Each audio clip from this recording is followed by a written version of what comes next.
বিএনপির অফিসিয়াল যে Facebook page সেখানে বিষয়টি নিশ্চিত করা হয়েছে। এ বিষয়ে সবশেষ তথ্য জেনে নেব। এভারকেয়ার হাসপাতালের সামনে আছেন সহকর্মী তাজনুর ইসলাম। তাজনুর, আপনার কাছে সবশেষ কী তথ্য রয়েছে আমাদের জানাবেন।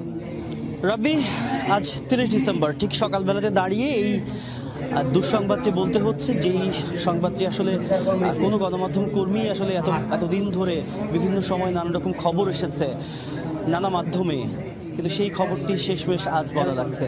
কারণ আজকে দলের তরফ থেকে এরই মধ্যে কনফার্ম করা হয়েছে, নিশ্চিত করা হয়েছে বেগম খালেদা জিয়া ঠিক আজকে সকাল 6টায় তিনি শেষ নিঃশ্বাস ত্যাগ করেছেন, তিনি মারা গেছেন।